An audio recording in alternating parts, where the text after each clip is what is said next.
In the shadowed corners of Jujutsu Kaisen's timeline, between the moments we witnessed and the battles we celebrated, lies a confrontation so deliberately obscured that even the most devoted fans scrolled past it without a second thought. Toji Fushiguro, the man who shattered the Jujutsu world hierarchy with nothing but his body and will, didn't earn his reputation from the fights we saw. The hidden inventory arc showed us his triumph over Gojo Satoru, the impossible made flesh. But what made that victory possible?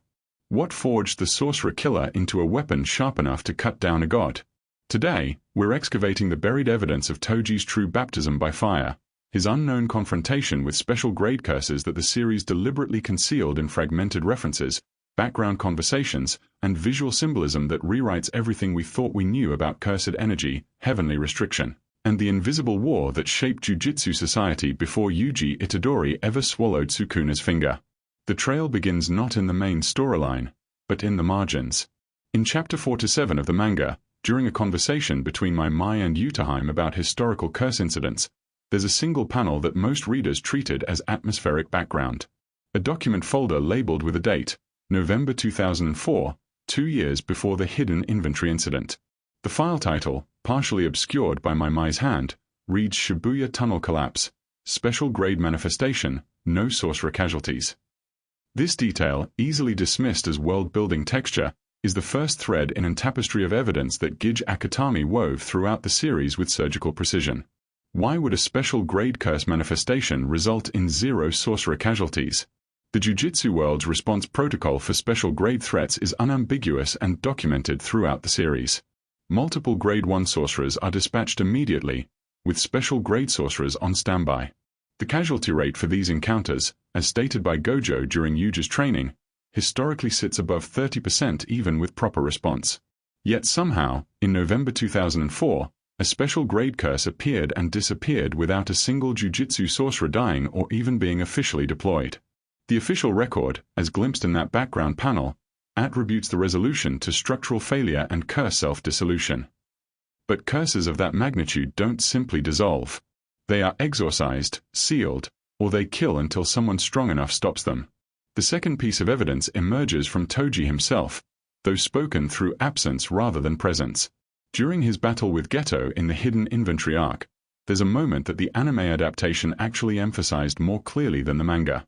When Geto unleashes his curse horde, Toji doesn't just react with tactical precision. He demonstrates intimate knowledge of special grade curse behavior patterns that shouldn't exist in someone who, by his own admission, had been out of the assassination business for years while married to Megumi's mother. Watch his eyes in that sequence. His not analyzing. His remembering. The way he manipulates the trajectory of the cursed spirits, using their territorial aggression against each other, speaks to experience that extends far beyond exterminating lower-grade curses for money. This is a man who has orchestrated the movements of special-grade entities like a conductor leading an orchestra toward self-destruction. The Zenin clan records provide the third fragment, though accessing them requires reading between the lines of Moki and Mai's backstory. When Moki trains to overcome her clan's rejection, Gojo mentions that the last person with heavenly restrictions similar to hers was killed not by sorcerers, but because he got too greedy and challenged something he couldn't see coming. This phrasing is peculiar. Toji's death at Gojo's hands was many things, but it wasn't about greed or inability to predict. Unless Gojo was referring to a different incident entirely. Unless there was a previous moment when Toji's confidence in his abilities against cursed entities nearly destroyed him, teaching him the calculated restraint he would later employ against Gojo and Geto. Now we must examine the economic timeline. Toji's descent into the mercenary underworld is documented as beginning after his wife's death, which manga timeline analysis places around early 2005. Yet Kongshu, his handler, references their working relationship as established over years during the hidden inventory arc in 2006. This means Toji was taking contracts even while married, contradicting the narrative of his domestic redemption period. What kind of jobs would Toji accept while trying to maintain a normal family life? What assignments would pay enough to support a household but remain hidden from a civilian spouse? The answer lies in the Jujutsu world's darkest secret: black market curse suppression. Here's what the series never explicitly states but consistently implies through economic and political subtext. Not all special grade curse manifestations are reported to the official Jujutsu hierarchy. When curses appear in locations with significant financial or political implications, certain entities prefer private resolution over official intervention. Official reports mean public records, scrutiny from jujutsu higher-ups, and potential exposure of whatever conditions created the curse in the first place. Enter Toji Fushiguro, a man with zero cursed energy, making him invisible to both curse detection and jujutsu surveillance, possessing physical capabilities that exceed most sorcerers, and having zero loyalty to the establishment that discarded him. He's the perfect ghost for jobs that never happened. The Shibuya Tunnel incident of November 2004 fits this pattern with disturbing precision. Historical research into real-world 2004 Tokyo infrastructure reveals that November was when several major construction projects faced delays due to geological complications. In the Jujutsu Kaisen universe, where negative emotions accumulate in places of suffering and fear, a tunnel construction site represents a perfect breeding ground for curse manifestation. Workers dying in accidents, families devastated by infrastructure failures, corporate entities desperate to avoid scandal and financial collapse. The conditions are ideal. And when a special grade curse emerges in a half-finished tunnel that represents billions in corporate investment and political capital, the last thing anyone wants is Jujutsu High's official involvement, public evacuations, and media attention. This is where Kongshu's network would activate. A private contract, off all books, with payment structures that leave no paper trail. The target: eliminate the special grade curse before it breaks containment into populated Shibuya. The weapon: Toji Fushiguro, already known in underground circles as the Zenin clan, reject who could kill curses without cursed energy. But here's what makes this confrontation different from everything else in Toji's documented career. Fighting sorcerers, even powerful ones like Gojo and Geto, operates on human logic.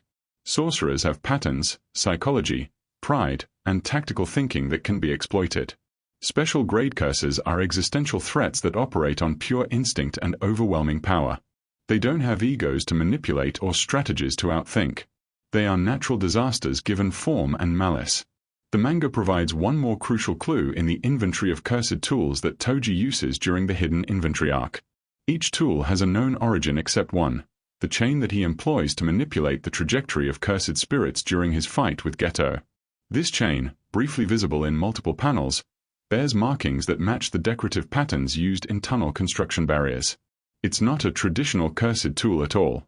It's an improvised weapon, curse-infused through proximity to a special grade manifestation, retained by Toji as both trophy and tool.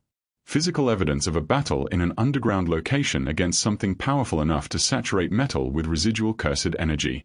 Let's reconstruct what happened in that Shibuya tunnel in November 2004. Toji enters alone, carrying a preliminary arsenal of stolen cursed tools, tracking a special grade curse that has manifested in the darkness of an unfinished infrastructure project.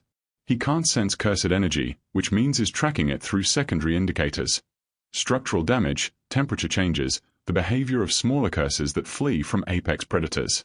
He finds it in the deepest section of the tunnel, a curse born from the accumulated fear of workers who died in construction accidents, families who lost loved ones to corporate negligence, and the existential dread of being buried alive in Tokyo's underground.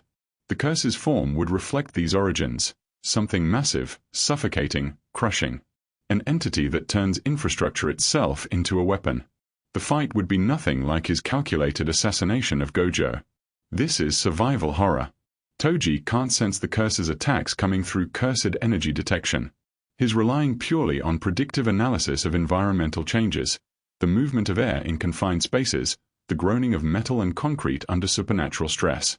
Every moment is a coin flip between perfect anticipation and instant death. The curse's domain advantage in the underground is absolute. Toji's advantage is mobility and the curse's inability to sense him as anything different from the tunnel's inanimate structure. He becomes a ghost fighting a natural disaster, using cursed tools not for direct confrontation but to manipulate the environment, to turn the tunnel's architecture into a trap for something that exists as architecture made malevolent. The battle would stretch across hours, a war of attrition where Toji systematically dismantles the curse's ability to maintain cohesion. He's not strong enough to destroy it directly. Instead, he fragments it, uses cursed tools to sever its connection to the negative emotions anchoring it to the physical space, and ultimately engineers a scenario where the curse's own power collapses the tunnel section it inhabits, sealing it in rubble infused with cursed tool energy that prevents regeneration. The official report would document exactly what we see in that background panel: structural failure leading to curse dissolution. The truth is architectural combat on a scale that wouldn't be seen again until Sukuna's battle in Shibuya 15 years later. But here's the revelation that changes everything. Toji didn't win that fight. He survived it. And the difference between those two outcomes is what transformed him from a skilled curse killer into the sorcerer killer capable of defeating Satoru Gojo. In that tunnel, facing a special grade curse in its own domain, Toji encountered the absolute limit of what heavenly restriction could achieve against pure cursed power. He learned that physical supremacy and tactical genius have a ceiling, and that ceiling is lower than the peak of jujitsu sorcery. The curse should have killed him. In those final moments, trapped in collapsing tunnel with a fragmenting but still lethal special grade entity, Toji had to make a choice that rewrote his entire philosophy. He used cursed energy.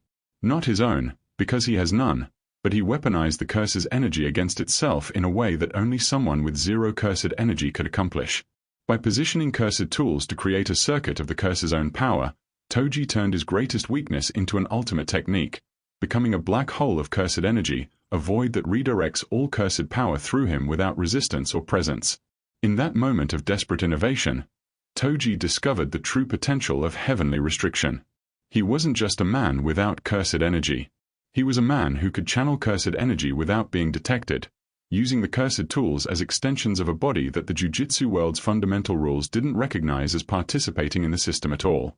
This technique, refined over the 2 years between the tunnel incident and the hidden inventory arc, is what actually defeated Gojo. It's not just speed and strength. It's the ability to manipulate cursed energy itself while remaining invisible to six eyes.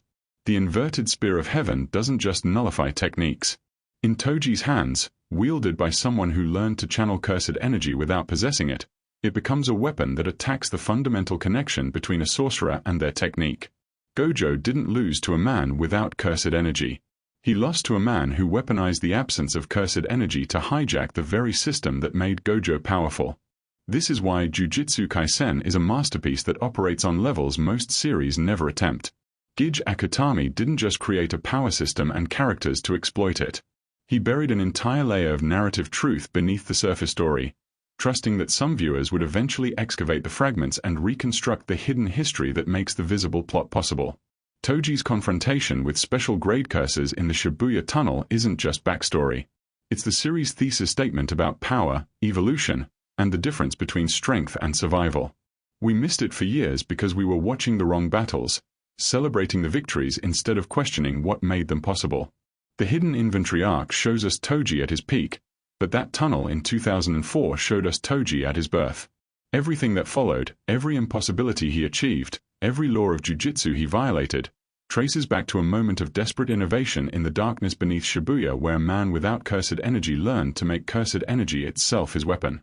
The genius of this narrative structure is that Akutami never needed to show us this fight. The evidence scattered throughout the series is more powerful than any flashback because it makes us the archaeologists of truth, digging through background panels and throwaway lines to discover the foundations of what we thought we already understood. And that's why true masterpieces hide their greatest secrets in plain sight. They trust that the hunt for truth is more satisfying than the truth simply given, and they reward the hunters with revelations that transform everything that came before.